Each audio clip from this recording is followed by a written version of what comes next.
그래서 이렇게 바꾸는 것이다.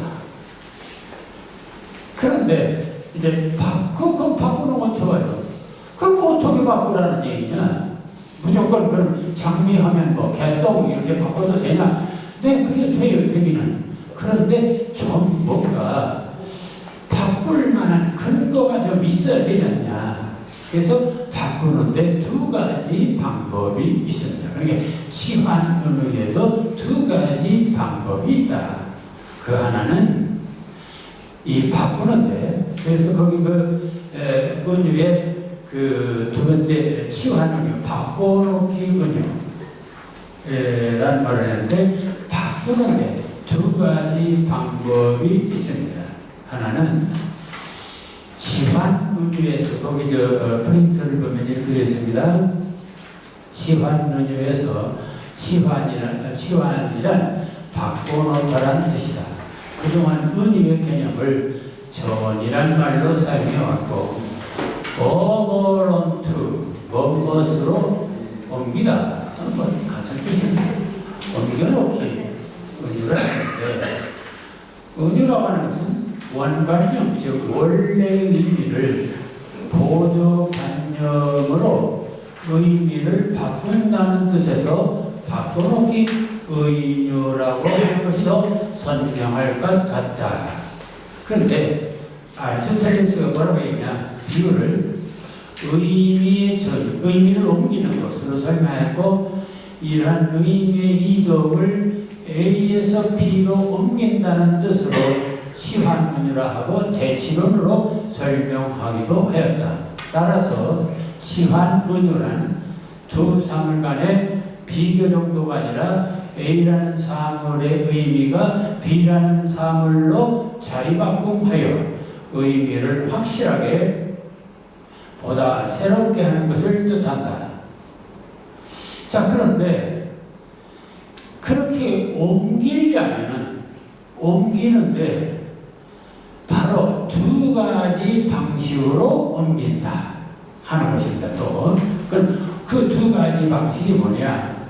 하나는 유사성에 의한 옮김, 또 하나는 비유사성에 의한 옮김입니다. 그러니까 이 얘기는 이런 겁니다. 여러분들이 이 세상에 많은 사물들을 보다 보면 이게 저거하고 비슷하네, 이게 저거하고 비슷하네. 비슷한 것끼리가 있습니다.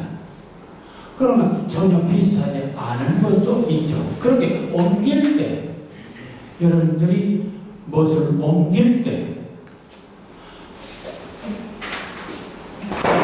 자, 옮기는 방법 두 가지가 있어요. 하나는 어떤 거냐면 두 사물 간에 뭔가 유사한 점이 있는 것끼리 바꾸는 것입니다. 또 하나는 아주 유사하지 않은데 바꾸는 거예요. 두 가지 길이 있습니다. 가장 좋은 방법은 유사한 것을 찾아서 옮기는 게 제일 알아듣기 쉽고 좋습니다. 자, 그럼 보세요. 자, 하나님, 정말 하늘에 계신 하나님, 본 일도 없고, 자, 하나님, 이 하나님을 어떻게 설명해야 될까? 알기 쉽게. 하나님 본 사람도 없고, 참, 꿈에서 만나기는 하고, 음성으로 듣기는 하지만, 직접 얼굴 본 사람이 있습니까? 없어요. 그럼, 하나님이 우리는 신앙적으로 다 있다고 하는데, 본 사람이 없어요. 어떤 형상인지 모르겠어요. 자, 그러한 하나님을, 그러니까, 이럴 경우, 자기가 느끼는, 하나님은 이런 사람과 같을 거야. 그런 생각을 할 수가 있겠죠. 그럼 하나님을 이런 사람과 같을 거야. 어떤 사람하고 같을까? 가만히 생각해 보니까 양치기 목자하고 같아. 그래서 하나님은 나의 목자시네. 이렇게 나오는 거예요. 그러면 왜 하나님을 목자로 바꿨을까? 그것은 목자는 굉장히 양을 위해서 목숨을 자기가 책임을 져요. 굉장히 친절하고, 네, 절대적으로 그러니까 인도자, 구원자, 양에게 있어서 목자는 그의 인도자고 그의 생명줄을 책임지고 있는 구원자예요. 자, 그러니까 하나님도 보니까 우주 만물을 다스리시고 인간의 생사화복을 주장하시니까 아니 목자하고 비슷한 점이 있어요. 유사성. 바로 유사성. 그래서 이 유사성에 근거해서 다윗은 하나님은 나의 목자시니라고 은유를 사용하게 됩니다. 내 마음은 호수요. 이렇게 김동명이 노래를 했습니다. 그럼 이때 마음도 뭐 여러 가지가 있죠. 그러나 자기가 생각할 때는 마음이라는 것이 돌 던지면 파문 일어나고 바람이 불면 물결치고 그 이는 투명하고 그러니까 마음은 호수 같은 거다. 유사성, 유사함. 그러니까 그 유사함을 보고서 마음은 호수. 그래서 내 마음은 호수요. 이렇게 표현할 수가 있습니다. 그러니까 은유로 표현하는데, 그러니까 마음이라고 하는 어려운 대상을 보다 잘 드러내야겠는데, 내가 느낀 대로, 내가 발견한 대로 드러내야겠는데, 어떻게 드러낼까? 어떤 유사한 공통점을 가진 다른 사물로 바꿔놓는 거예요. 이게 은유예요. 이게 은유예요. 자, 이렇게 바꾸니까 어떤 현상이 나타나냐? 마음을 호수로 바꾸니까 얼마나 느낌이 좋아요. 하나님을 목자라고 하니까 얼마나 느낌이 좋습니까? 느낌이 좋다? 그게 문학이에요. 시라고 하면서 느낌이 좋아야 돼요. 바로 느낌이 좋아요. 그래서 이 은유는 느낌도 좋고 새롭게 새로움도 있고. 자, 그래서 우리가 은유여야 되는데, 새로운 세계를 발견하려면 은유여야 되는데, 그 은유를 구체적으로 사용하는 방법은 유사성을 통해서 찾아낸다 하는 얘기입니다. 그래서 그것을 유사성에 비유해서 대표적인 것이 여호와는 나의 목자시니, 거기 인용문이 있어요. 그래서 여호와는 원관형, 나의 목자시니는 보조관형. 그러니까 하나님과 목자 사이에는 어떤 인도자, 구원자라는 유사성에 의해서 바꿔놓기를 했어요. 그런데 이렇게 유사한 것끼리 바꿔놓으면 이해하기가 좋아요. 그렇지 않습니까? 하나님이 어떤 분인지 잘 모르지만 목자라고 하면은 아주 선명해요. 내 마음은 참 여러 가지지만 호수요 하면은 분명해요. 그 의미가. 자, 이러한 경우가 있는데 반드시 이렇게 유사한, 그러니까 여러분들이 은유를 사용할 때 유사한 이런 점을 발견해서 표현하는 것이 가장 좋습니다. 좋은데 좀 더 드러내고 싶을 때는 비유사한 것도 가지고 드러낼 수가 있어요. 그래서 그 예를 하나 들었습니다. 비유사성에 의한 은유. 사랑하는 나의 하나님, 똑같은 하나님인데 당신은 늙은 비에다. 하나님 보고 목자님, 하나님 당신은 나의 목자시니, 이러니까 알아듣기 쉽고 확실한데, 김춘수라는 시인은 그 글이 나의 하나님 보더니 사랑하는 나의 하나님 당신은 늙은 비에다. 이거 하나님을 모독하는 것도 아니고 이거 뭐예요?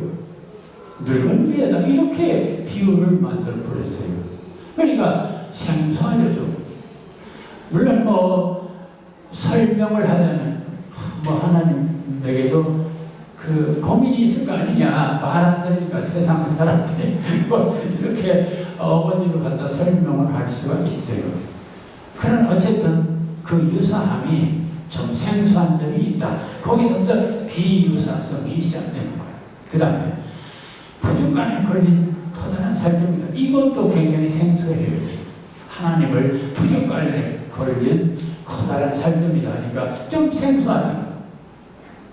그러나 곰곰이 생각해보면 십자가에 달린 예수님을 생각해보면 부족간에 걸린 살점 좀 말은 좀 억세지만은 뭔가 좀 그래도 좀 약간 유사한 점이 있을 수 있다 이렇게 또 말할 수 있죠.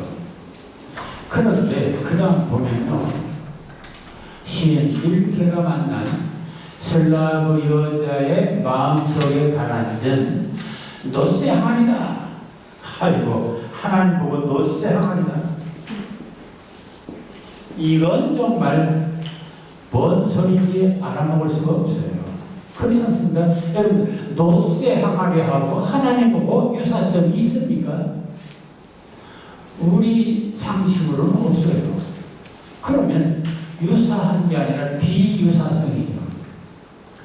물론 놋새 항아리가 뭐 예를 들어서 오래오래 뭐 이렇게 딱딱하고 변치 않는 어떤 것일 수도 있고 뭐 어디로 설명할 수도 있지만은 굉장히 생소함을 느낍니다. 그래서 이런 은유는 익숙한 은유가 아니라 익숙한 유사성의 은유가 아니라 비유사성의 은유. 바꾸기는 바꾸는데 두 가지 방법이 있다. 유사한 사물로 바꾸는 방법이 있고 아예 유사하지 않은 너무나 거리가 먼 걸로 바꾸는 방법도 있다. 이게 바로 치환. 바꿔놓기 방법에 두 가지 방법이 있다는 것을 말씀드립니다. 그래서 대개는 다 유사한 그런 사물로 바꾸어요. 대개 다. 그래서 그런 식으로 읽기도 좋고 아주 부드럽습니다. 그런데 유사하지 않은 걸로 바꿀 때는 좀 난해하다. 이해하기가 좀 어렵다. 이런 점은 좀 있죠. 그리고 또 하나 이제 은유를 사용하는데 몇 가지 형식들이 있습니다. 첫째는 단순 은유. 그러니까 우리가 말을 할 때도 그렇지 않습니까? 이것은 꽃이다. 그런데 이것은 꽃이고 식물이고 가을에 피고 봄에 피고 이렇게 설명을 길게 할 수도 있지 않지만 또 어디서 같은 것을 똑같은 걸 반복해서 다른 걸로 설명할 수도 있습니다. 그러니까 은유의 형식도 그렇다. 자, 내 마음은 호수요 하면 마음을 호수라는 걸로 딱 1대1로 바꿨어요. 내 마음은 촛불이요. 그것도 마찬가지입니다. 그래서 이렇게 1대1로 바꾸는 것을 단순 은유. 그런데 아래 위 걸 합쳐보면 마음은 하나는 호수요, 하나는 촛불이요, 하나는 촛불이요, 하나는 무슨 기요, 하나는 뭐 이거 얼마든지 바꿔나갈 수도 있겠죠. 그래서 이렇게 하나의 대상을 여러 가지 은유로 바꾸는 것을 확장 은유라고 합니다. 그 확장 은유의 아주 이해하기 쉬운 예가 다윗의 시편 18편 2장에 있습니다. 여호와는 나의 반석이요. 여호와는 반석이야. 반석이란 은유입니다. 나의 요새시요. 요새도 은유입니다. 나의 건지시는 이시요. 구세주라는 얘기죠. 나의 하나님이시요. 절대자라는 얘기죠. 내가 그 안에 피할 나의 바위이시요. 방패이시요. 구원의 뿔이시요. 산성이시요. 이렇게 여호와를 여러 개의 예를 비유를 들었습니다. 그러니까 반석, 요새, 구세주, 절대자, 바위, 방패, 뿔, 산성 이렇게 하나의 대상을 여러 개로 이렇게 나열해서 중복해서 바꿀 수가 있습니다. 이런 걸 확장은유라고 할 수 있습니다. 그 다음에 또 하나는 액자식 은유 또는 혼합형 은유라는 것도 있습니다. 자, 이런 것입니다. 만약 한영훈의 시에 님의 침묵에 이런 규절이 있습니다. 황금의 꽃같이 굳고 빛나던 옛 맹수는 차디찬 티끌이 되어서 한숨의 미풍에 날아갔습니다. 유명한 시라고 하는데, 한영훈의 시라면 유명하다고 하는데, 내 마음은 헛수요. 참 이해하기도 좋고 확실한데, 황금의 꽃까지 굳고 빛나던 옛 맹수는 차디찬 티끌이 되어서 한숨의 미풍에 날, 이거 멋있기는 한 것 같은데 뭔 소리인지 잘 모르겠다. 그렇죠. 복잡해요. 왜 복잡하냐? 은유가 축복으로 들어있기 때문에 그렇습니다. 은유 안에 또 은유가 들어있다. 은유 안에 또 은유가 들어있는 것을 액자식 은유라고 합니다. 자, 볼까요? 이 시는 세 줄로 되어 있는, 물론 한 구절을 딴 거지만은, 황금의 꽃같이 굳고 빛나던 옛 맹서는, 한 거 보니까 맹세는 주어. 그런데 이 시에서 중심으로는 맹서는, 그럼 맹서가 뭐란 말이냐? 차디찬 티끌이 되어서 한숨의 미풍에 날아갔습니다. 아니, 그냥 맹서는 날아갔습니다 하면 끝났지. 왜 차디찬 티끌이 되어서 한숨의 미풍에 떠조란 말들을 삽입했을까? 그런 겁니다. 그러게 여러분들이 시를 쓸 때 우리는 그냥 맹서는 날아갔습니다 이렇게 간단히 끝났으면 좋겠는데, 맹서는 미풍에 날아갔습니다 이런 정도로 하더라도, 그런데 차디찬 티끌이 되어서 한숨의 미풍에 날아갔습니다. 왜 이렇게 복잡하냐, 그렇게 할 수가 있습니다. 자, 그래서 이런 것은 맹서는 날아갔습니다. 요게 결국 이 시의 주어와 서술어입니다. 그런데 이 주어인 맹서 앞에 황금의 꽃같이 굳고 빛나던이라는 말이 붙었어요. 수식어. 그래서 황금의 꽃같이 굳고 빛나던, 이것은 그래서 이것을 수식형 은유라고 말합니다. 황금의 꽃, 이것도 은유예요. 그러니까 황금의 꽃이란 그 맹서, 그러니까 맹서 안에 황금의 꽃이 들어있어요. 그러니까 큰 거 밑에 새끼가 같이 들어있어요. 큰 은유, 작은 은유. 그래서 이것을 액자식 은유라 그럽니다. 또 날아갔습니다 앞에도 차디찬 티끌이 되어서 한숨의 미풍에 날, 한숨의 미풍, 이것도 은유입니다. 작은 은유예요. 수식형 은유. 그러니까 큰 것 밑에 작은 것이 들어있죠. 그래서 이것을 액자식 은유라고 말합니다. 자, 그 다음에 또 이런 것도 있습니다. 꽃밭에서는 저의 시가 있는데, 개나리 진달래 흐드러진 꽃밭이다. 가난의 혼인잔치다. 맹진사 때 청사초름이다.